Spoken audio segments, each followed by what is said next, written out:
He who is greedy for dishonest gain brings ruin to his own house. Proverbs 15:27. Come, man who fears God, sit here by my side in this garden, listen to the sound of these birds and relax for a moment. For I have much to share with you today about honesty and the promises of God to those who are careful to live according to His word. And I am certain that this message will build your life. Let us open the Bible in Proverbs chapter 15, beginning at verse 25 and continuing through verse 29. The Lord tears down the house of the proud, but establishes the boundary of the widow.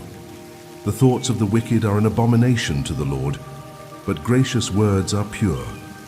He who is greedy for dishonest gain brings trouble to his own household, but the one who hates bribes will live. The heart of the righteous ponders how to answer, but the mouth of the wicked gushes evil. The Lord is far from the wicked, but He hears the prayer of the righteous. See that I did not speak here only of coins or material goods. I spoke of houses that crack, of families that lose their balance, of men who lose themselves in the haste of getting rich without looking to the truth. This is the foundation we will explore in many layers today. Wise man, know that now you may rest. Breathe deeply and allow your heart to be still. Today I want to teach you about the subtle and almost imperceptible differences between the profit that brings life and the gain that turns into ruin. The wisdom I share is the path to prosperity that remains, not only for the gold in your hands, but for the peace in your house. When I say that the one who hates bribes will live, I do not speak of a cold law, but of a divine invitation to live with a level of dignity that few are willing to accept. But know this: true wisdom does not weigh you down, it sets you free. Perhaps you have already chased after opportunities that seemed promising. Perhaps you have felt that pressure to be quick, clever, to not miss the train of opportunities. But I say to you, dishonest gain is a strong wind that blows against the walls of your house, and sooner or later, it will knock them down. But I will help you understand each detail of these truths. Therefore, man who fears God, do not be startled by the words you will hear in this video. For your experience to be complete, I will speak to you as if I were King Solomon himself, sitting with you today, like a father instructing his beloved son, like a master unveiling the essence of life, but always based on the truth of the word. The fear of the Lord is the beginning of wisdom, and it is upon this foundation that we will build each teaching from now on. Let me then make a brief prayer for you. Lord, purify the heart of this man who fears you. Wash his intentions from all haste, from all deceit, and from every dishonest desire. Place upon his house the seal of truth. Protect his children, protect his relationships, protect his rest. May no lie find shelter within his walls, but may honesty be the lamp that illuminates every decision. So I pray in the name of your justice and your mercy. If this prayer touched your heart, wise man, I invite you to remain with me. Like this video, subscribe to this channel right now, not as a mechanical act, but as a commitment to continue sharing with me these moments of pause and reflection, receiving counsel from my wisdom. For what we will explore from this point forward is deep and transformative. This is the path of integrity that preserves and prospers, the hidden price of dishonest gain in the house. Let us now open in Proverbs chapter 11, beginning at verse 1 through verse 8. Dishonest scales are an abomination to the Lord, but a just weight is His delight. When pride comes, then comes shame, but with the humble is wisdom. The integrity of the upright guides them, but the crookedness of the treacherous destroys them. Riches do not profit in the day of wrath, but righteousness delivers from death. The righteousness of the blameless makes his way straight, but the wicked falls by his own wickedness. The righteousness of the upright delivers them, but the treacherous are taken captive by their own lust. When the wicked dies, his hope perishes, and the expectation of iniquity comes to nothing. The righteous is delivered from trouble, and the wicked takes his place. See, man who fears God, here I am not speaking only of coins in the bag of a merchant, but of every transaction in life. Every word is an exchange, every promise is a contract, every decision is a measure placed on the scale, and if the scale is crooked, the whole house feels the weight of injustice. What I meant to teach in this passage is that there is no gain without cost. Profit obtained dishonestly always carries a hidden price. The wise man may even smile for a moment when he secures something through cunning, but soon he realizes that the peace of his soul was sold for crumbs. The trust of friends turns into suspicion. The joy of the household becomes heavy silence. Reputation falls like a stone into the abyss. But the righteous, even if he walks with slow steps, walks firmly, because his integrity is like a staff that sustains him in the day of wrath and adversity. And when the storm comes, he who walked in righteousness is spared, but the wicked reaps the seeds of his own corruption. Very well, wise man. I now want you to come with me to the book of Ecclesiastes, chapter 5, from verse 8 through verse 12. If you see in a province the oppression of the poor and the violation of justice and righteousness, do not be amazed at the matter, for the high official is watched by a higher one, and there are yet higher ones over them. But this is gain for a land in every way, a king committed to cultivated fields. He who loves money will not be satisfied with money, nor he who loves wealth with his income. This also is vanity. When goods increase, they increase who eat them, and what advantage has their owner but to see them with his eyes? Sweet is the sleep of a laborer, whether he eats little or much, but the abundance of the rich will not let him sleep. Do you see how greed consumes the heart? It is like a fire that burns without ever going out. What I meant to show here is that dishonest gain brings unrest into the house. The man who fears God may not steal openly, but if he loves money more than justice, he will live weary, with eyes always open and a restless heart. He will have to guard every door and distrust every friend, because deep down, he knows that his treasures have no foundation. The just worker, on the other hand, even if he has little, sleeps in peace, and that rest is worth more than all the vaults filled with silver. True prosperity is not measured by the weight of gold, but by the weight of rest that accompanies the righteous. And that peace, wise man, is the inheritance no bribe can buy. Now I will take you to the Song of Songs, chapter 2, beginning at verse 14 through verse 17. My dove, in the clefts of the rock, in the hiding places of the mountainside, show me your face. Let me hear your voice. For your voice is sweet and your face is lovely. Catch for us the foxes, the little foxes that ruin the vineyards, our vineyards that are in bloom. My beloved is mine, and I am his. He browses among the lilies, until the day breaks and the shadows flee. Turn, my beloved, and be like a gazelle or like a young stag on the rugged hills. See how even love can be corroded by little foxes. It is not the great enemies that destroy first, but the small deviations. Man who fears God, these little foxes are the small dishonesties. That half-truth told to get out of a situation, that small advantage taken from someone's oversight, that contract signed without clarity. To human eyes they may seem trivial, but in the vineyard of the heart they open holes that destroy the whole harvest. So it is in the family, so it is in business, so it is before the Lord. What I meant to teach is that it is not only blatant theft that ruins a house, but the small concessions repeated seemingly harmless until the garden of trust is devastated. Therefore, wise man, watch over the little foxes, for they carry the same destructive force as the great wolves. There is a silent enemy that does not arrive knocking at the door. It slips in through the cracks of haste and the eagerness to prosper at any cost. I am speaking of micro-dishonesties, those small concessions that the heart justifies as being unimportant. When a wise man omits details while selling something, when he disguises a defect to close a deal, when he fails to deliver what he promised because he believes no one will notice, he does not realize that he is removing bricks from the walls of his own house. Every omission, every half-truth, every advantage taken in the silence of conscience creates cracks that sooner or later become abysses. These small choices have a domino effect. First, they strike reputation, for no one trusts for long someone who negotiates in the dark. Then they erode the trust of clients, partners, and brothers in faith. Soon they reach the home, bringing distrust to the table and removing peace from the closest relationships. And when trust dissolves, even communion with God is weakened. The man who fears God must discern that a lie that seemingly protects today will be the same lie that destroys tomorrow. That is why I say, no wall will stand when the foundation is built on the sand of deceit. There are warning signs that the heart cannot ignore. When the mind begins to manufacture internal justifications, just this once, no one will notice. Everyone does it. It is already a sign that the house is being disarmed from within.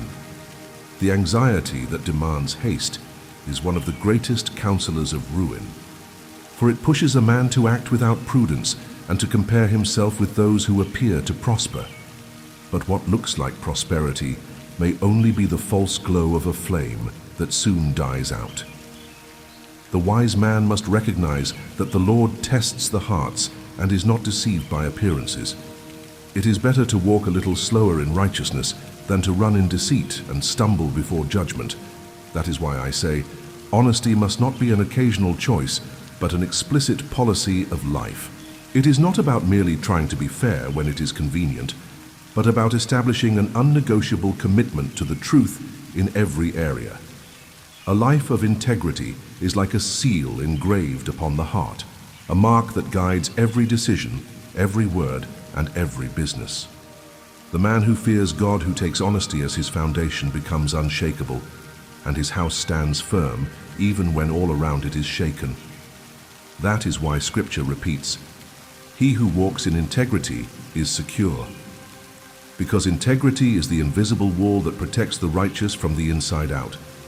I now want you to make with me a small audit of integrity. Think about the three main fronts of your life and evaluate how they are.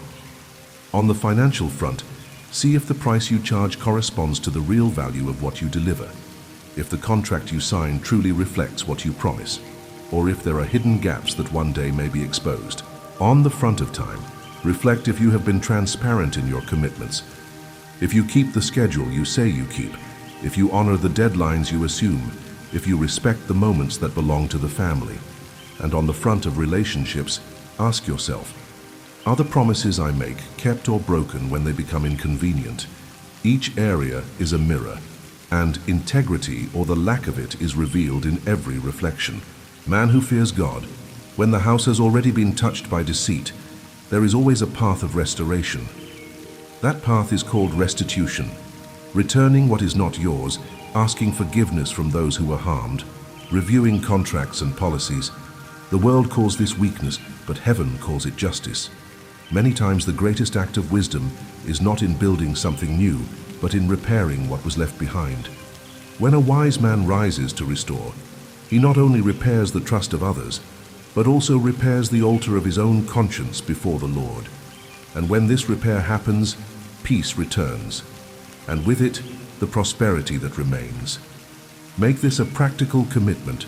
Write simple codes that will guide your conduct. I'm not speaking of long documents filled with legal language, but of short and clear phrases that every member of the household understands and can live by. We do not promise what we cannot fulfill. We do not use shortcuts that harm others. We do not hide defects to profit.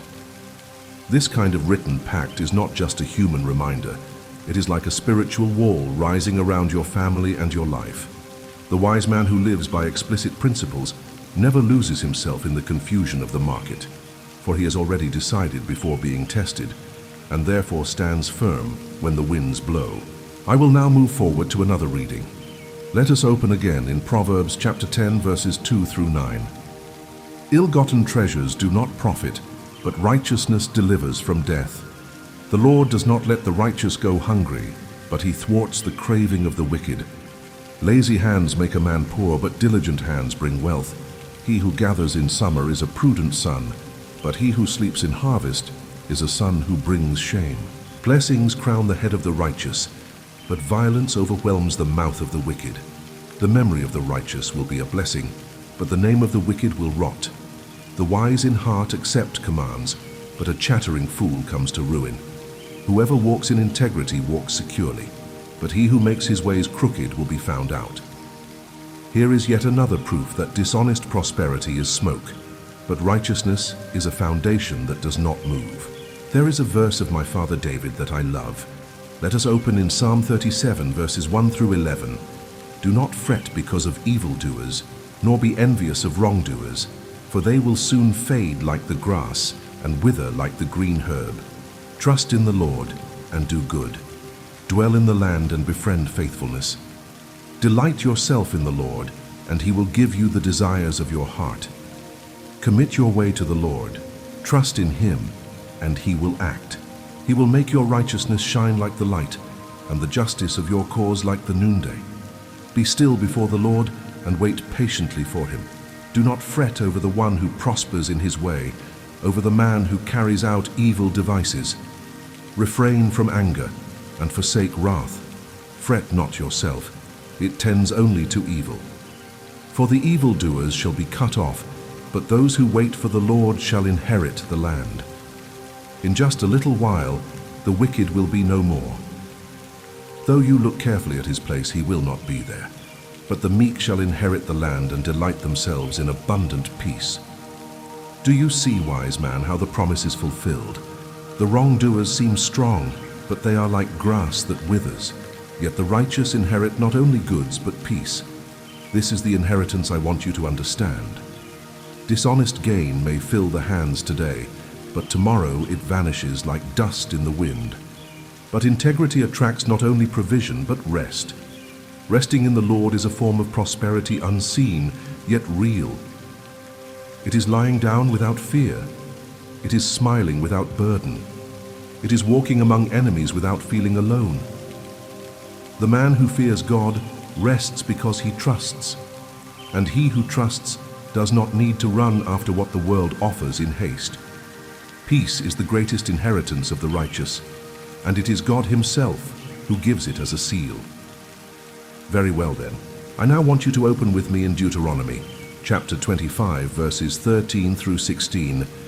You shall not have in your bag two kinds of weights, a large and a small.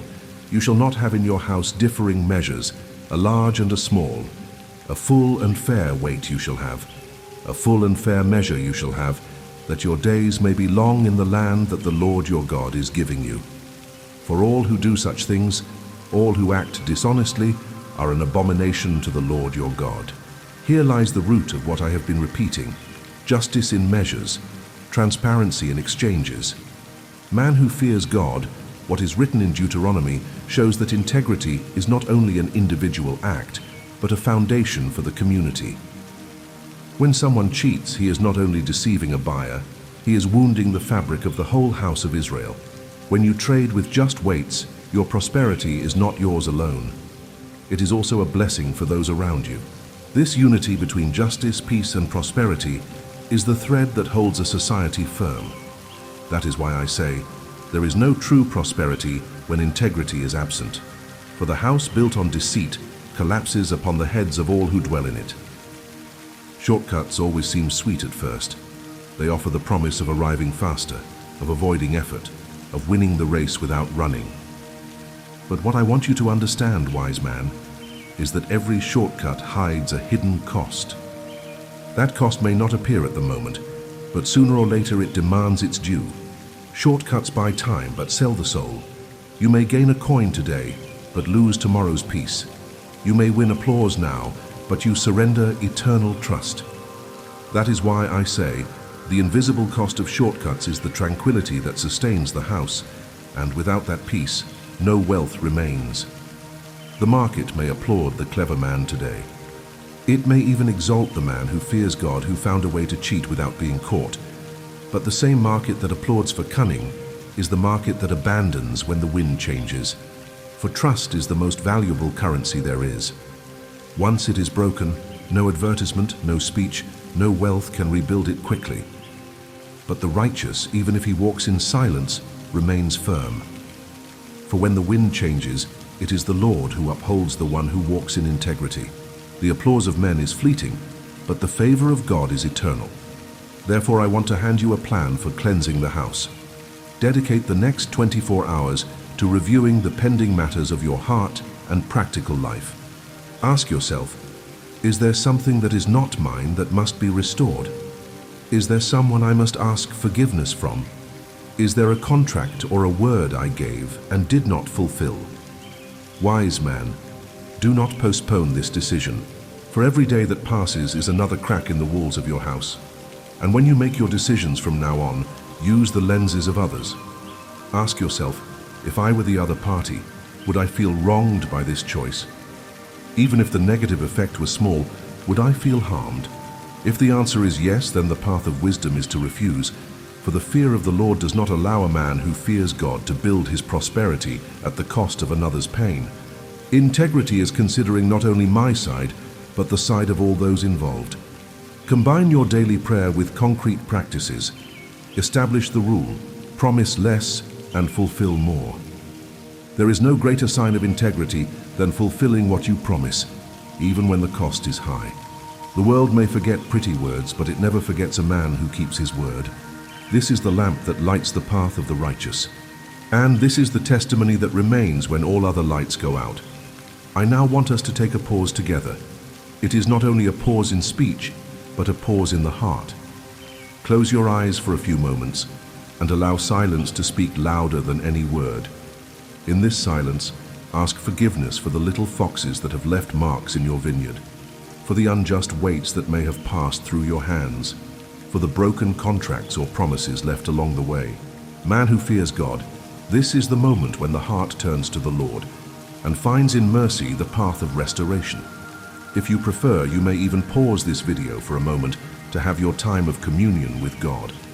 As you breathe slowly, I invite you to write here in the comments an experience. What most touched your heart, anything, even a prayer request if you wish. Write your name and some reference of where you are speaking from and the challenge you are facing. And if you feel in your heart, also choose to intercede for another brother. Read the comments with requests that will be here below and pray for someone you may never have met, but who walks in the same body of Christ. This invisible exchange of intercession is a wall of protection raised over the house of every wise man, because when one prays for another, the Lord visits them all.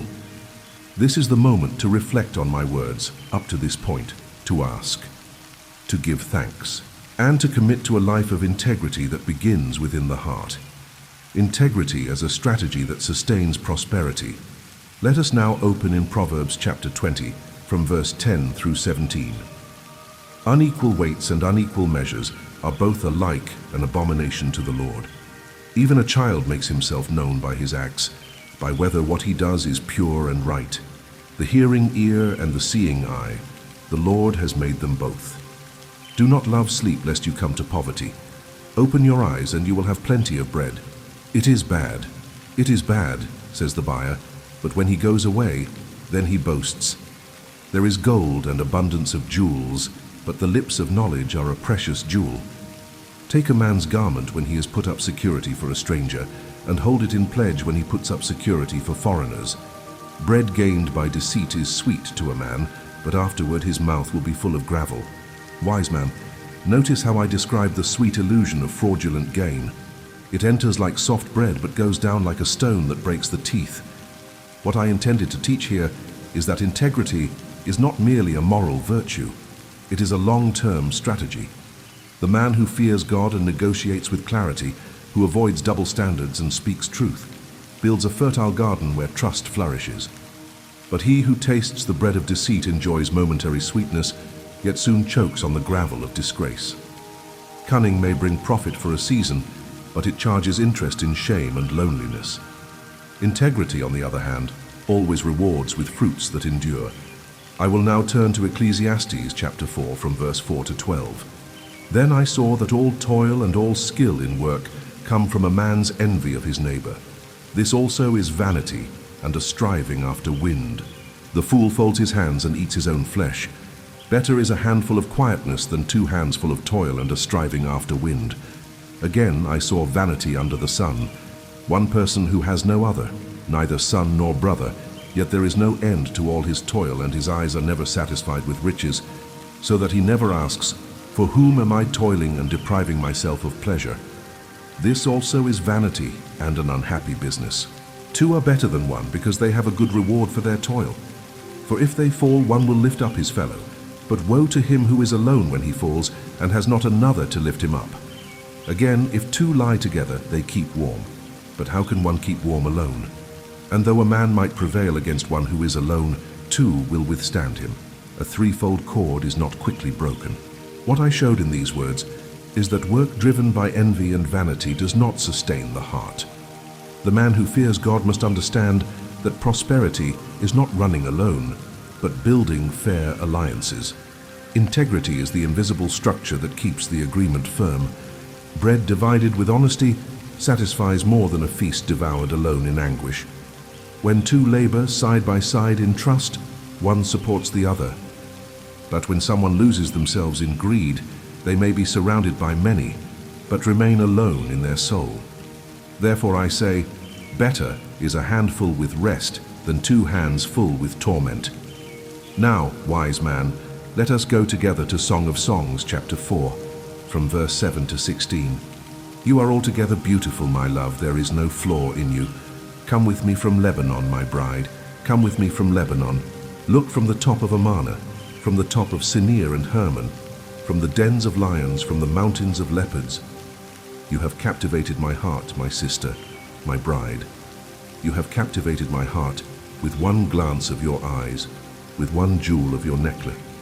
How beautiful is your love, my sister, my bride. How much better is your love than wine, and the fragrance of your oils than any spice. Your lips drip nectar, my bride. Honey and milk are under your tongue.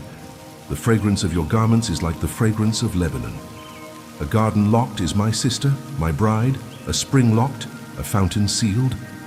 Your shoots are an orchard of pomegranates with all choicest fruits, henna with nard and saffron, calamus and cinnamon, with all trees of frankincense, myrrh and aloes, with all choice spices. A garden fountain, a well of living water, and flowing streams from Lebanon. Awake, O north wind, and come, O south wind. Blow upon my garden, let its spices flow. Let my beloved come to his garden and eat its choicest fruits. Do you see the image? The locked garden is a symbol of trust. True love flourishes where there is exclusivity, transparency, loyalty. So too is prosperity. Integrity is the invisible wall that guards the garden of your house. Without integrity, living waters become stagnant. But where there is honesty, the fountain flows and refreshes all who drink. The man who fears God must guard his house to be such a sealed garden, a place of trust, of sweet fruits, of fragrances that spread without fear.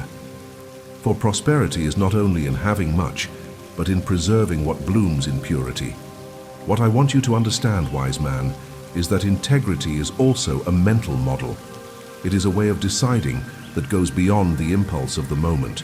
The criterion is simple but powerful. Is this choice good for me without harming the other? If the answer is yes, then go forward. But if for you to gain, another must unjustly lose, then this is not the path of wisdom. This decision-making model keeps the heart at peace and preserves the house from cracks. The man who fears God does not let himself be guided only by the haste of profit, but by the clarity that each choice leaves a legacy. This logic is even confirmed by human laws. In my day, you would call it game theory. John Nash showed that choices which favor the whole also benefit the individual in the long run. What modern mathematics proved, I had already written in Proverbs. Fair choices not only protect the other, but also build one's own future. The wise man must see that every transparent contract, every realistic deadline, every clear refund policy are seeds that return as trust. And when you err, for we all do, honesty in admitting the mistake becomes a medicine stronger than any excuse. Therefore I tell you, build an architecture of trust in all that you do. A fair price is not only the numeric value, it is the sum of an honest margin, the value delivered, and the truth about your limitations. When the expectation cannot be met, declare it before signing, because the silent lie is a thief that steals from every side. The man who fears God measures prosperity, not by the number of clients or the volume of contracts, but by the time it takes to regain the trust of one who was wronged. If that time is long, it means your integrity was neglected. If short, it means the foundation of truth is firm. Establish a weekly rite, a brief encounter with your conscience, and if possible, with your team or family. A moment to review difficult decisions and check if any choice has broken the standard of justice. This ethics meeting needs no long speeches, only one clear question. Are we being honest? This simple exercise, repeated, creates deep roots. The wise man who looks at his week with this question becomes stronger each time, for he decides before temptation comes. Do not wait for the heat of the deal to try to be fair. Prepare beforehand, like one who fills the lamps with oil before the night falls. And so you may understand how the scriptures are complete, I want to open again in Proverbs chapter 28, from verse 18 through 23. Whoever walks in integrity will be delivered, but he who is crooked in his ways will suddenly fall. Whoever works his land will have plenty of bread, but he who follows worthless pursuits will have plenty of poverty. A faithful man will abound with blessings, but whoever hastens to be rich will not go unpunished. To show partiality is not good, but for a piece of bread a man will do wrong. A man with an evil eye hastens after wealth and does not know that poverty will come upon him. Whoever rebukes a man will afterward find more favor than he who flatters with his tongue. See how clear it is. Integrity is the path of salvation, while haste and partiality are paths of ruin.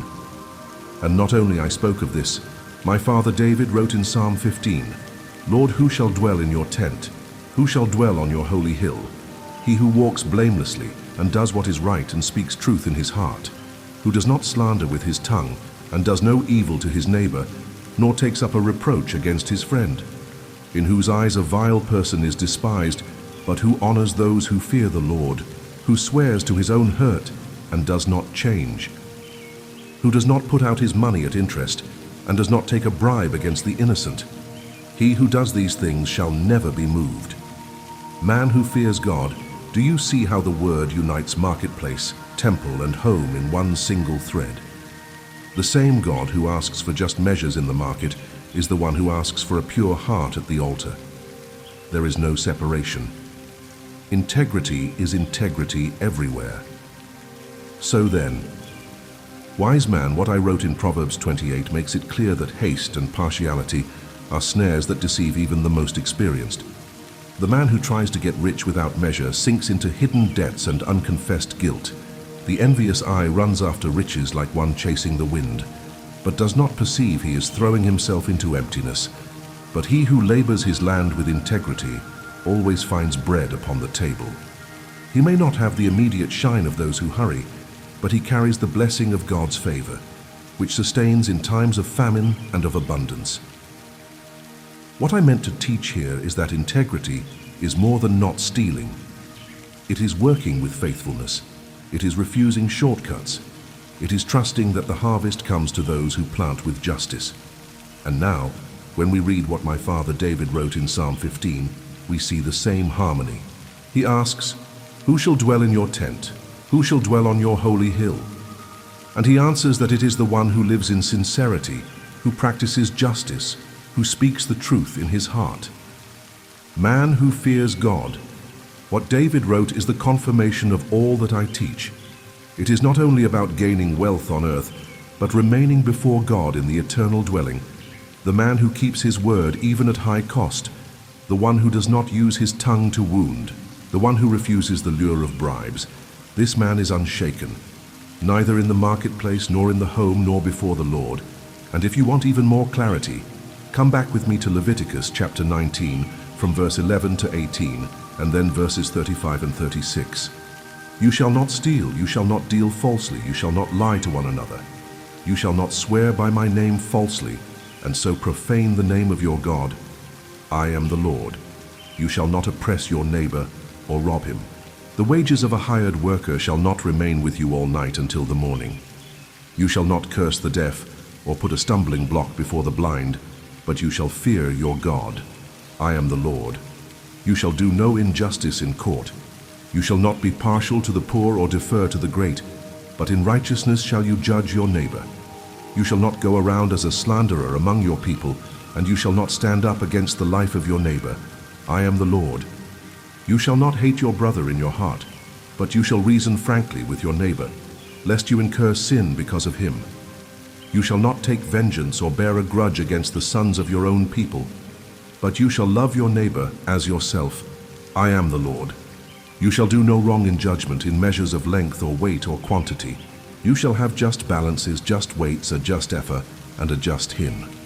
I am the Lord your God who brought you out of the land of Egypt. What my God revealed to Moses, which echoes to this day, is simple and powerful. The same who speaks of a just balance also speaks of love for neighbor. The same who forbids robbing the hired worker demands compassion for the blind and the deaf. Wise man, understand that integrity is not only an economic law, it is a law of the heart. He who is faithful in contracts must also be faithful at the family table. He who is just in the market must be just at the altar. He who is honest with numbers must be honest with feelings. This is the unity of wisdom. Integrity is the thread that sews all dimensions of life together. This is why many fail when they try to live in integrity, because they confuse integrity with naivety. They think that being upright means being weak, means being taken advantage of. But the opposite is true. Integrity is a long-term strategy, not naivety. The man who fears God does not close his eyes to risks. On the contrary, he measures risks with wisdom and acts with prudence. Planning is not lack of faith, it is an expression of fear of God. For the same God who demands integrity also demands diligence, and so he who walks in justice is not deceived, for he is not only upright, but vigilant. Wise man, grasp a truth that few want to admit. Most fail in trying to live with integrity in the marketplace because they confuse the concept of integrity with naivety. Many think that being just means exposing oneself to loss, accepting any condition, letting others take advantage. But that is not what the Lord teaches. Integrity is not letting yourself be deceived, but choosing not to deceive. It is living strategically, planning and weighing each decision with fear of God. The man who fears God is not naive. He is prudent, and this prudence preserves him in times of difficulty. Another reason why so many fail is because they do not measure risks. They want to be upright, but they do not prepare. They do not analyze contracts. They do not calculate deadlines. They do not evaluate scenarios. And when things go wrong, they end up justifying their failures as though they were fruits of justice, when in reality, it was lack of wisdom. That is why I wrote in Proverbs that the plans of the diligent lead surely to abundance, but everyone who is hasty comes only to poverty. See how integrity and diligence walk hand in hand. It is not enough to simply reject deceit. It is necessary to build with clarity, and he who anticipates with prudence reaps lasting fruit. Let us open together in Proverbs chapter 21, verse 5. The plans of the diligent lead surely to abundance, but everyone who is hasty comes only to poverty. Man who fears God, I wrote these words so they would understand that integrity cannot be separated from planning. The just must plan, must set goals, must calculate. For integrity without direction becomes only good intention, and good intention without work bears no fruit. The wicked run in haste, reap quickly, but lose everything. But the wise man sows calmly, plans each step, and harvests abundance that endures. Therefore, wise man, I want to give you practical tools. Create a fair decision matrix. When evaluating a deal, ask, how does this choice impact my clients? How does it impact my team? How does it affect my family and even my suppliers? If any of these parties are harmed so you may prosper, the cost will be greater than the gain. This simple matrix puts integrity at the center of each decision. And once again, it is not naivety, it is strategy. For when all are benefited, trust multiplies the fruit. Establish personal public policies. 3. You must never break. Never take a bribe. Never promise what you cannot fulfill. Never use privileged information to cheat. These 3 red lines are like walls around your house. If you keep them firm, disgrace will not enter. And even if you stumble in other areas, these walls will guard you from greater ruin. The man who fears God, who respects these limits, becomes a reference of trust, and trust, once built, is a treasure greater than any fortune. And finally, establish a routine of accountability. Do not walk alone. Choose a mature Christian counselor, someone who fears God, and open your life before him. Share your decisions, ask for advice, allow yourself to be confronted. The wise man knows that integrity flourishes when there is mutual watchfulness, and when one falls, the other lifts him up. This accountability does not weaken you. On the contrary, it makes you stronger, for no one truly prospers in darkness. True prosperity grows in the light. House shielding and legacy. Honesty that crosses generations, I will now open in Proverbs chapter 24 from verses 3 to 12. By wisdom a house is built, and by understanding it is established. By knowledge the rooms are filled with all precious and pleasant riches. A wise man is strong, and a man of knowledge strengthens power. For by wise counsel you will wage war, and in a multitude of counselors there is safety. Wisdom is too high for a fool. He does not open his mouth in the gate. He who plots to do evil will be called a schemer. The devising of foolishness is sin, and the scoffer is an abomination to men. If you faint in the day of adversity, your strength is small. Deliver those who are drawn toward death and hold back those stumbling to the slaughter. If you say, "Surely we did not know this," does not he who weighs the hearts consider it? He who keeps your soul, does he not know it? And will he not render to each man according to his deeds? Man who fears God, here I teach that a house is not built only of stones, but of wisdom, justice, and mercy. He who lives only on appearances may even raise high walls, but sooner or later they fall. The true fortress is built by counsel, by prudence, by justice, and even by the courage to rescue those being led to death. A house built with wisdom is refuge for children, shelter for the poor, and testimony before all. But a house that rests on lies is only a facade, and on the day of distress, everything collapses. I will now jump to Ecclesiastes chapter 7, from verses 7 to 14. Surely oppression destroys a wise man's reason, and a bribe debases the heart. The end of a thing is better than its beginning. The patient in spirit is better than the proud in spirit. Do not hasten in your spirit to be angry, for anger rests in the bosom of fools. Do not say, "Why were the former days better than these?"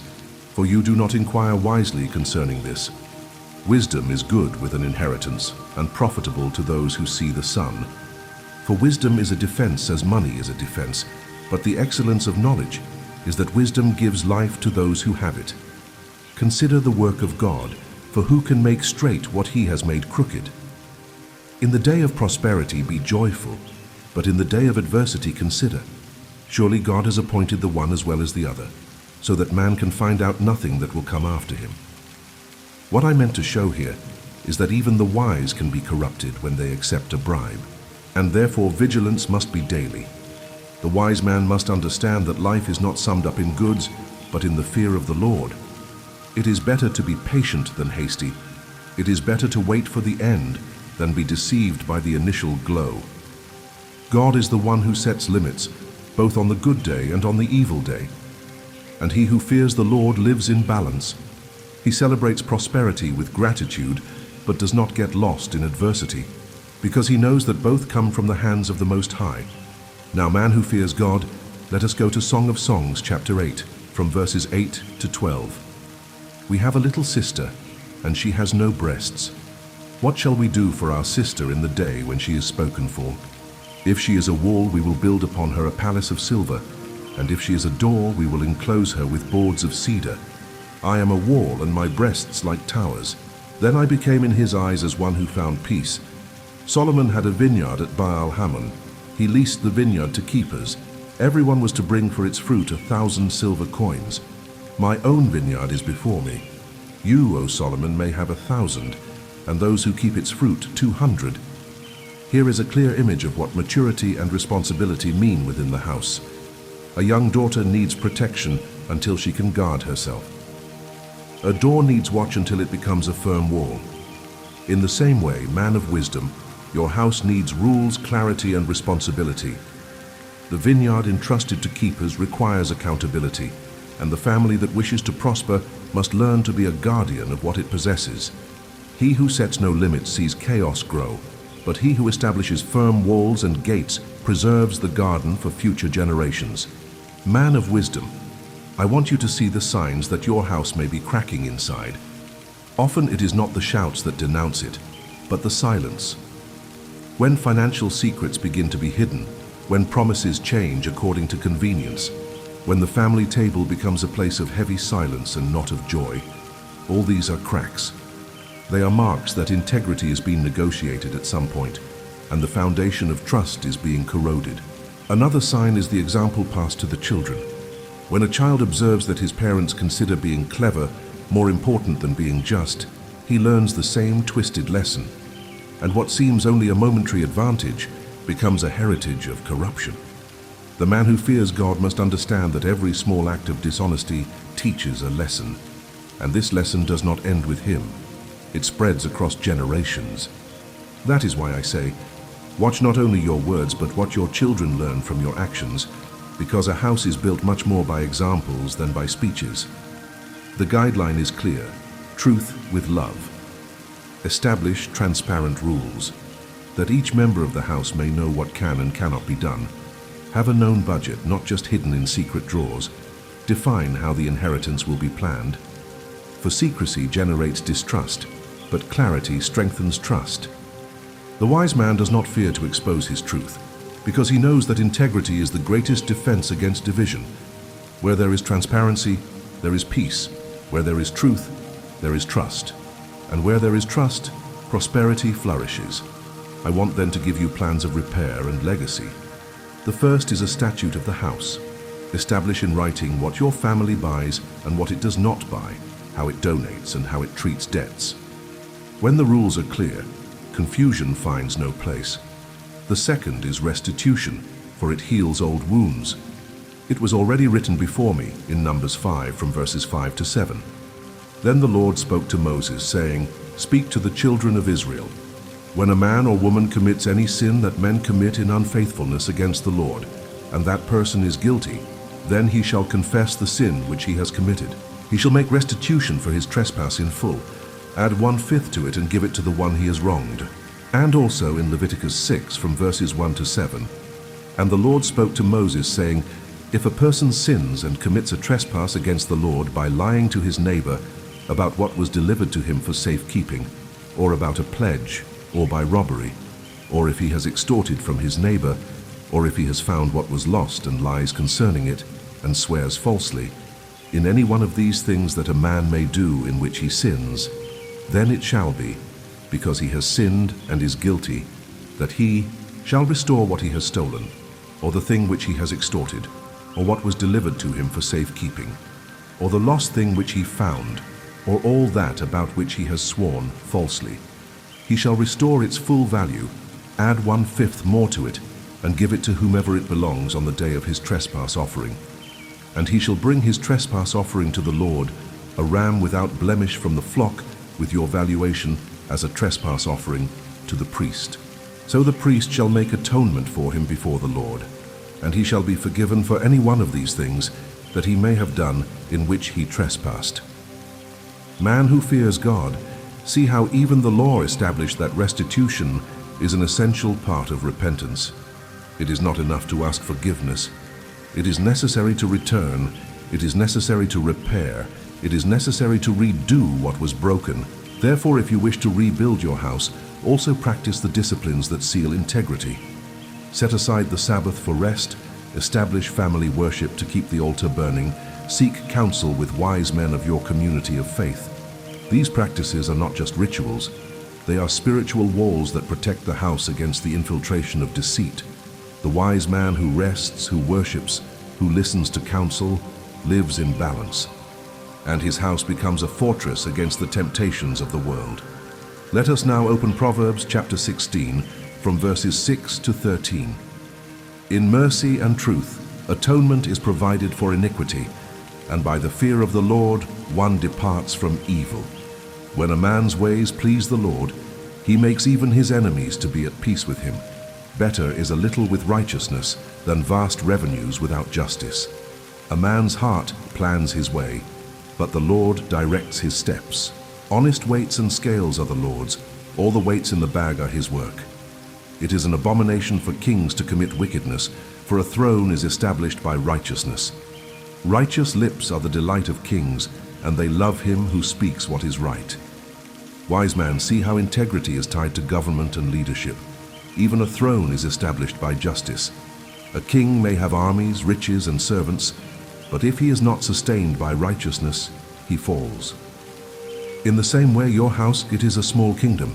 And what sustains this kingdom are not walls of stone or coffers full of gold, but the daily practice of mercy and truth. The man who fears God understands that better is little with justice than much with injustice, because the little that is just is multiplied by the Lord, but the much that is dishonest is reduced to nothing. I want now to read what my father David wrote in Psalm 101, from verses 1 to 7. I will sing of mercy and justice. To you, O Lord, I will sing praises. I will behave wisely in a perfect way. Oh, when will you come to me? I will walk within my house with a perfect heart. I will set nothing wicked before my eyes. I hate the work of those who fall away. It shall not cling to me. A perverse heart shall depart from me. I will not know wickedness. Whoever secretly slanders his neighbor, him I will destroy. The one who has a haughty look and a proud heart, him I will not endure. My eyes shall be on the faithful of the land, that they may dwell with me. He who walks in a perfect way, he shall serve me. He who works deceit shall not dwell within my house. He who tells lies shall not continue in my presence. Man who fears God, see how David describes his own house as a small kingdom. He commits to not setting vile things before his eyes, to remove those who practice deceit, to give honor only to the faithful. This is the image of the home that prospers. A home is not built only with money, but with non-negotiable principles. When you decide that there is no room for fraud, lies, or injustice within your walls, your house becomes a tabernacle, a holy space where the Lord delights to dwell. Now let us go to Exodus chapter 23 from verses 1 to 9. You shall not circulate a false report. Do not put your hand with the wicked to be an unrighteous witness. You shall not follow a crowd to do evil, nor shall you testify in a dispute so as to turn aside after many to pervert justice. You shall not show partiality to a poor man in his dispute. If you meet your enemy's ox or his donkey going astray, you shall surely bring it back to him again. If you see the donkey of one who hates you lying under its burden, and you would refrain from helping it, you shall surely help him with it.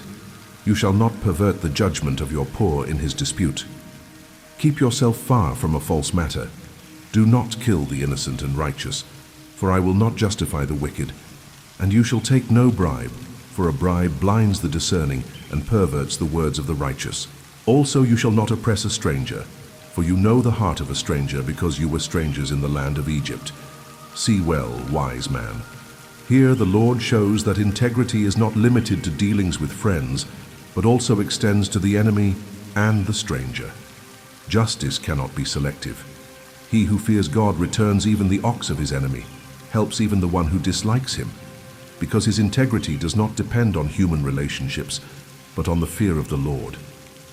Bribery, lies, and injustice are abomination in any context, and the home that desires to be a small kingdom of peace must be guided by this same principle: justice, mercy, and truth in everything. This is the true shielding, the wall of honesty, and the gate of mercy that protect the house against chaos. Man who fears God, imagine with me the parable of the wall and the gate. The wall represents the non-negotiable principles. It is firm, it does not yield to pressure, it does not move before deceitful offers. The wall is the truth that does not bow, it is the justice that cannot be bought. But the gate is mercy. It opens to listen, to forgive, to restart. The wall prevents the entrance of evil. The gate allows grace to flow in and out. This is how a house remains strong, with solid principles that never change, and with mercy that always welcomes. This balance between wall and gate must be lived both in business and in the family. In partnerships and societies, the wall protects against proposals that harm integrity, while the gate allows dialogue, reconciliation, and new opportunities. In the home, the wall preserves children from corrupt examples, and the gate teaches them to forgive and restore broken relationships. Wise man, wisdom is in keeping the wall of truth firm, but never letting the gate of mercy rust. Thus your house does not become a closed prison, but a protected garden. Therefore, I want to offer you a checklist of the integral legacy. The first point is an inventory of commitments. Write down everything your house has committed to do. What was promised to children, to friends, to partners, and see if there is anything pending. The second point is a donation plan. Establish how your family will be generous. How much will be shared and in what causes? Because the generous prospers. The third point is the ethical instruction for heirs and partners. Make clear what kind of business your family accepts or rejects, which principles cannot be broken. The fourth point of the checklist is the family word pact. Establish among yours that the word given is worth more than the signature on paper. When all understand that yes is yes and no is no, the house gains firmness. The last point is the annual review. Invite church counselors or trusted brothers to evaluate if your house is walking in the path of integrity. This annual accountability is an act of humility and protection. The wise man understands that alone he may deceive himself, but in the multitude of counselors there is safety. And it is in this spirit that I now invite you to another moment of communion. Close your eyes for a few moments. Thank the Lord for the areas in which your house has already been preserved by integrity, and ask for direction for the areas that need to be restored. Write in the comments where you need restoration, and also share for whom you will pray today. Intercession transforms hearts and strengthens homes. Man who fears God, when you pray for another, the Lord also visits your house. And thus we learn that prosperity is not only receiving, it is also giving, sharing, and interceding. Unjust gain destroys. Integrity preserves and prospers. Wise man, we have reached the central point of everything I wanted to teach you. It is written in Proverbs chapter 15, verse 27. Whoever is greedy for dishonest gain troubles his own house, but he who hates bribes will live. I lived this and saw it with my own eyes. The rush for quick profit always charges a hidden price, and that price is one's own house. But integrity, that indeed preserves, sustains, multiplies. Look with me at the three dimensions of prosperity that endure. The first is practical, revealed in Proverbs: honest scales, transparent contracts, restitution of what was taken. It is justice lived daily in the marketplace, at work, in relationships. The second is purpose, which I learned in Ecclesiastes: to understand the limits of wealth, to value peace more than gain, to accept the good day and the bad day as gifts from God, to live not by vanity, but by the fear of the Lord. And the third is relational, expressed in the songs: trust, loyalty, the protected garden of love and faithfulness. True prosperity is not limited to the hands, but also fills the heart and the home. God-fearing man, the word is clear. Unjust gain may seem like an advantage for a moment, but soon it becomes poison that corrodes the soul. Integrity, on the other hand, may seem like a slower path, but it is a firm road that crosses generations. The choice is before you. Today you decide whether your house will be built on shifting sand or on the rock of truth. That is why I tell you, choose policies of honesty, set clear and non-negotiable commitments, reject any decision that brings direct or indirect harm to another. Recommit your house to truth and mercy. Repair the cracks that are still open, and know that every integral decision you make will be a brick of security in the future of your children and grandchildren. And now I make you a practical call. Live what you have heard. Do not let these words be lost in the wind. Start today. Review the decisions of the past. Fix what needs to be fixed. Raise walls of truth and gates of mercy around your house, and invite other wise men to do the same. Share this message with someone who needs to repair his house. For enduring prosperity is born when the righteous practice, and when he practices, he will never be shaken.